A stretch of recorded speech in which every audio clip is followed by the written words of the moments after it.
وشتم نمبر مکتوب امام ربانی رحمہ اللہ لے گلے خواجہ جہان رحمہ اللہ تھا پدې کې بیان د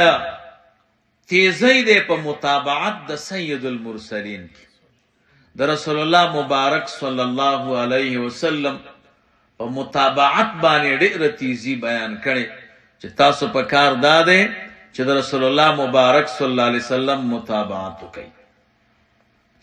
دویم نمبر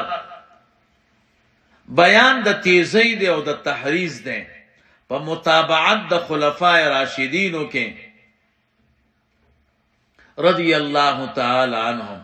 چې د صحابه کرامو تاسو تابعداري وکړي ځکه حضور فرمایلی دي علیکم بسنتی وسنت خلفاء الراشدین المهدیین. شپږویشتم نمبر مکتوب امام ربانی رحمه الله لګل دي مولانا حاجی محمد لاہوری رحمہ اللہ پدې کې بیان د دې ده چې شوق دا د ابرارو د پاره مقربینو د پاره نه شوق شه ده شوق زیات د ابرارو په نسبت د مقربینو او بیا دې مسلې سره چې کوم مناسب علوم دي او مقامات دي نو دا غي بیان په دې مکتوب کې کړه. وویشتم نمبر مکتوب دا لګل خواجہ عمک رحمه الله په دې کې د دوه خبرو بیان ده. یو په دې کې مدح کړي دا صفت کړي د طریقې نقشبندی مبارک او دویم پدی طریقه کې چې څومره اولیاء بزرگان تیر شوی دي دا غوی د شان بیان کړي چې د نقشبندی مبارکي د دې چې کوم سالکین دي هغه ډیر اعلی مقامات غوی ته الله تعالی نصیب کړي. اتویشتم نمبر مکتوب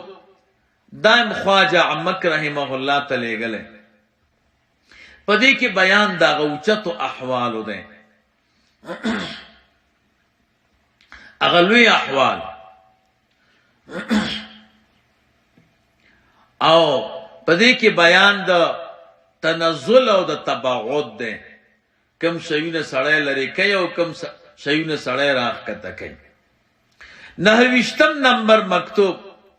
د لګل شیخ نظام طحانسیری رحمه الله دې کې بیان د ترغیب ده پاداد او فرایضو کې چې تاسو فرایض ډېر لحاظ ساتئ او لحاظ ساتل د مستحباتو او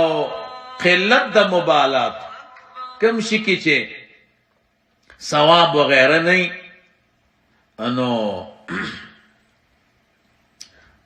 نه دې کې بیان د قلت د دې بیان د دې ده چې تاسو ډېر خلک دسی چې هغه نفل ته ډیر نظر نه کوي باقی نه غړي ویاسم نفل ده نو د دې بیان ده پکې چې دقه مبالات چې تاسو خیال د دې نفل نه ساتي دا را کم کوي او بیان د درجه د فرایض ده او بیان د دې ده پکې چې تاسو د ماخستن منځ د نیمه شپې نه ماړاوي او بیان د دې دی پکې چې مستعمل یو به مې استعمال وای دا داس مستعمل یو به هغه چې استعمال نشي نو خلا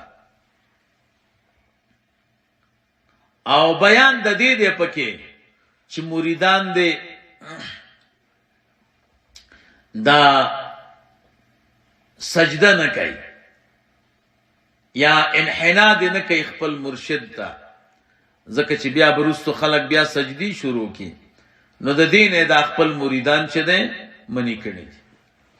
دیرشم نمبر مکتوب شیخ نظام طحانسیری رحمه الله تعالی غله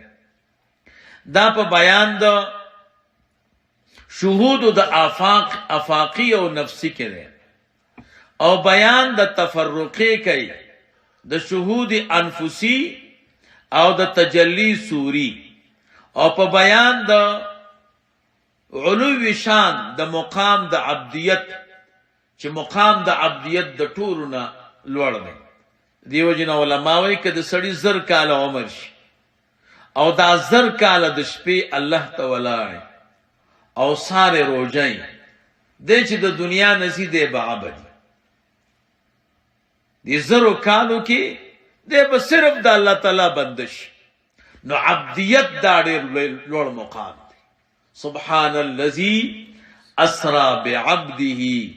ليلا من المسجد الحرام بعبده ولوي الله وی دا زما بنده ده. نو مقام د عبدیت دا په تمام مقاماتو کې لوړ دی. نو دا غي بیان دی پکې او بیان د مطابقت د علومو د دغه مقام دی د مقامو د علومو د شریعت سره لکه عمره دا غي حصہ ده چې علوم د طریقت او د سلوک چې دي دا مطابق د علوم د شریعت سره دي دا د دین مخالف نه دي. دا 10 مکتوب خلاصه مې درته وي بیا به ان شاء الله دا نور موای. اللهم صل علی سیدنا